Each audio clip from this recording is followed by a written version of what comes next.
Imagine a force that doesn't show up with horns, but with sacred vestments, that doesn't carry a trident, but a censer, that doesn't roar like a beast, but whispers with devotion. Our starting point is bold. What if the Antichrist were not just a one-off eschatological figure, but a religious system, the machinery that, throughout history, has risen to imitate Christ, replace Christ, and neutralize Christ? Anti, not only as against, but in place of. An order that promises salvation without a cross, spirituality without repentance, belonging without discipleship. Scripture presents symbols that transcend individuals: Babylon, beast, false prophet, harlot, city on 7 hills, and the mark that regulates economy and conscience. These images point to structure, culture, and the politics of the sacred. The mystery of lawlessness is already at work, Paul would write, as something present that will keep maturing until the end.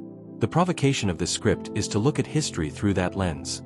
How religious systems, sometimes wedded to state power, sometimes dressed in popular piety, shaped consciences, controlled bodies and markets, defined who buys and sells, dictated what is orthodox and who must be silenced. We won't stage a witch hunt against specific traditions. What we seek is discernment.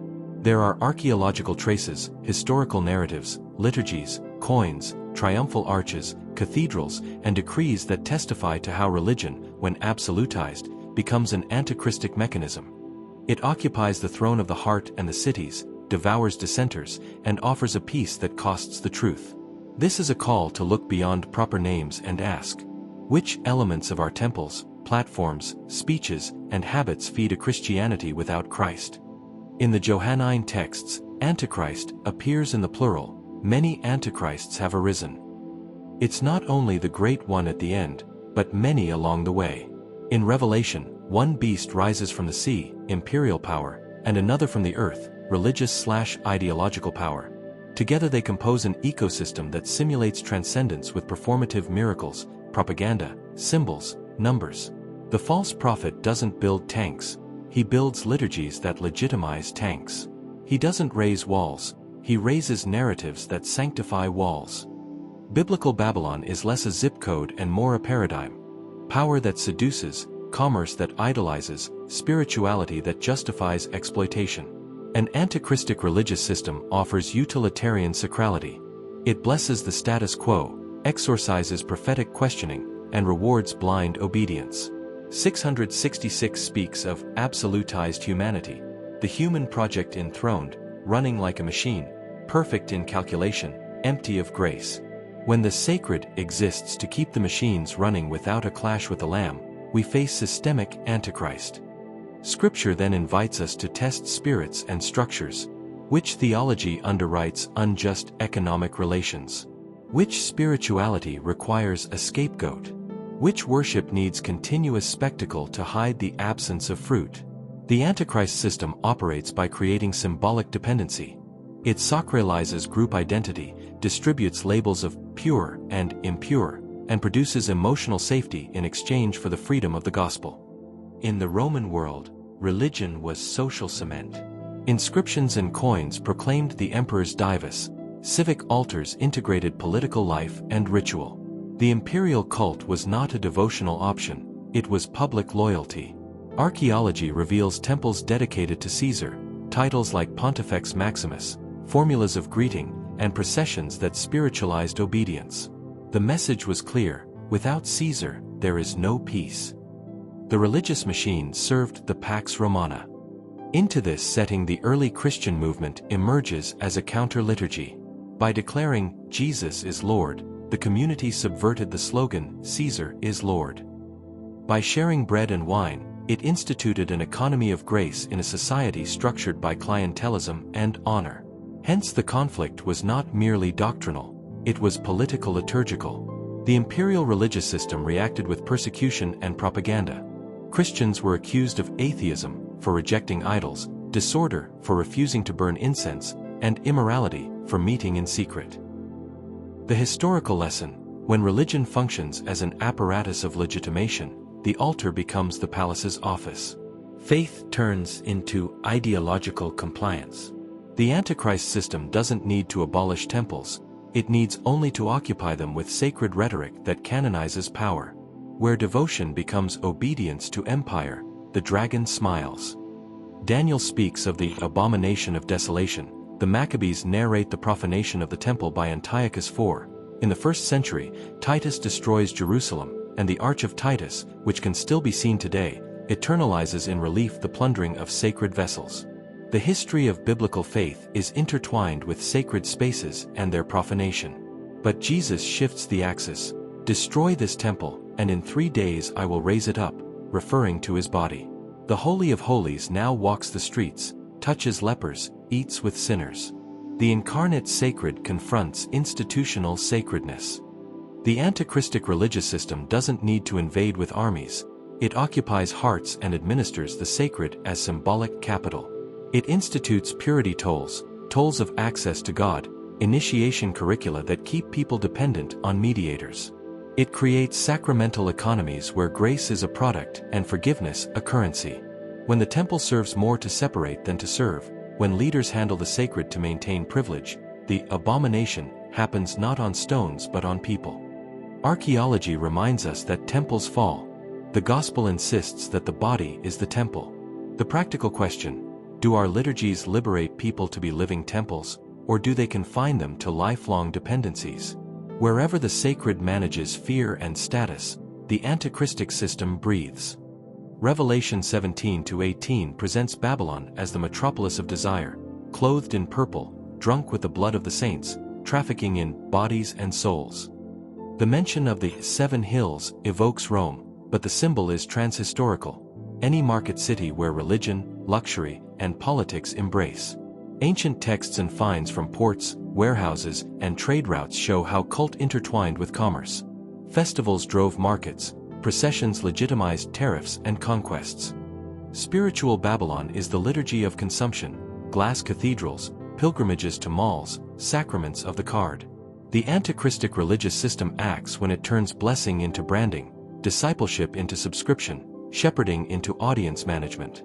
Wealth and technique are not evil in themselves, but when sacralized, they absorb the imagination. In this key, 666 is man elevated to metric. Everything measurable, negotiable, monetizable, including the sacred. Contemporary application, which 7 hills dominate our imagination: media, market, state, technology, entertainment, academia, religion?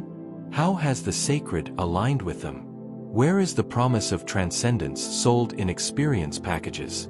Those who won't bow to that liturgy usually pay the price. Marginalization, lost opportunities, labels of radical. The lamb seems weak, the system seems inevitable, but the biblical narrative declares, fallen, fallen is Babylon. After Christian faith was legalized and favored, the phenomenon of Christendom began, cross and scepter on the same coat of arms.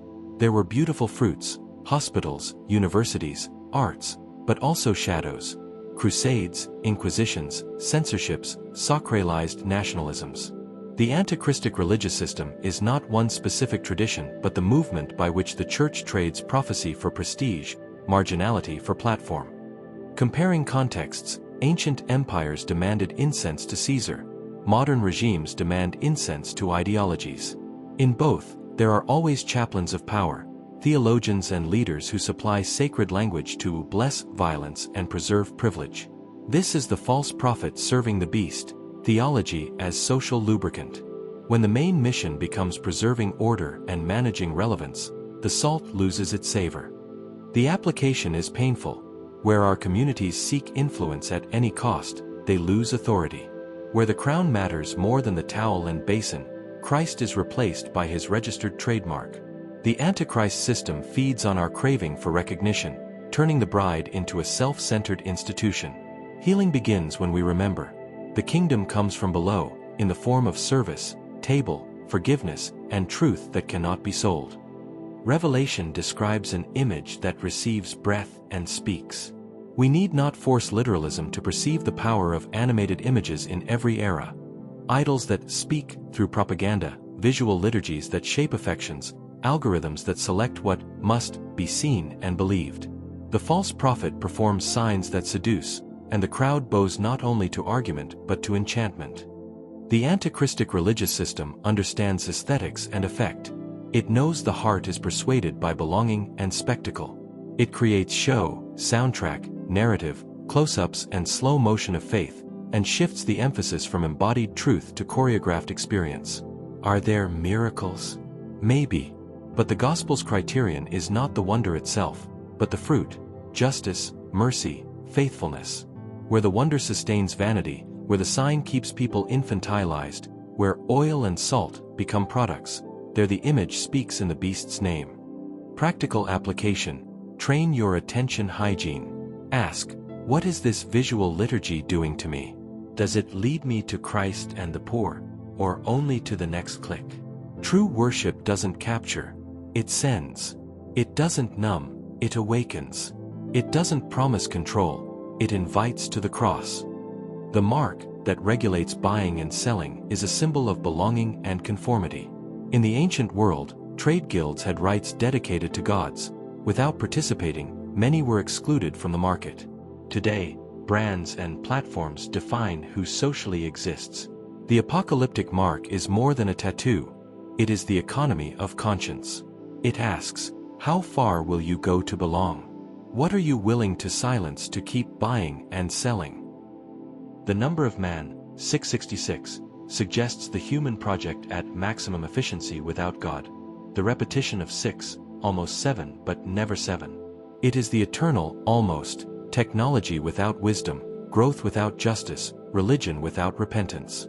The mark appears on the forehead, mind, narrative, and on the hand, practice, action. In other words, ideas that mold ethics and gestures. The Antichrist system wants our imaginations and habits, not just our slogans.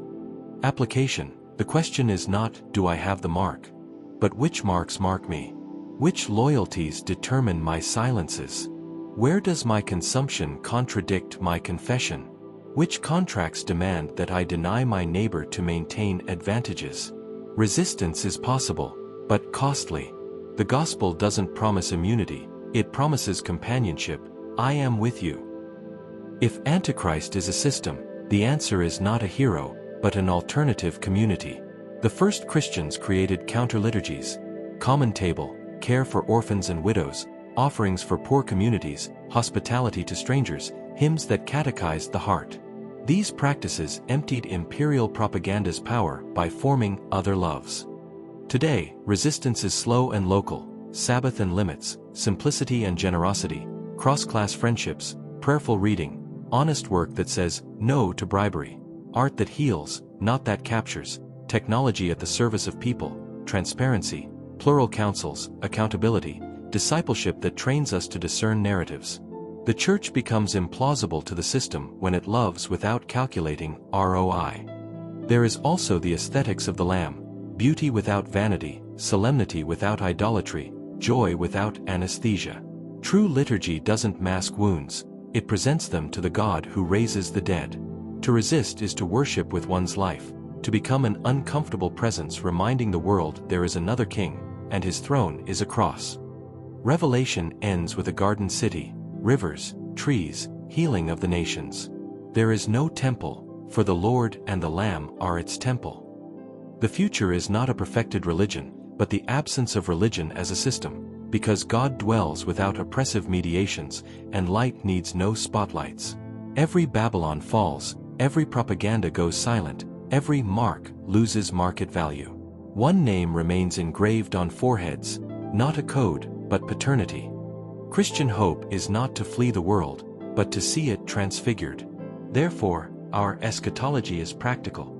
We begin now to live as citizens of that city. If the Antichrist is a religious system, the mission is to disarm systems with love and truth, educate consciences, heal memories, serve without stage, say no when all say yes, pass through pain with faith, and seek justice without hatred. The Lamb conquers not by crushing, but by giving himself, and invites his church to conquer that way. The end of the antichristic religious system is the kingdom of communion. The table is set, the city's gates are open, and the peoples bring their glory without fear. Until then, we walk the narrow road, discern, resist, love. Because every time a community prefers the cross to the crown, the towel to the scepter, service to spectacle, the system cracks. And through those fissures, the light enters.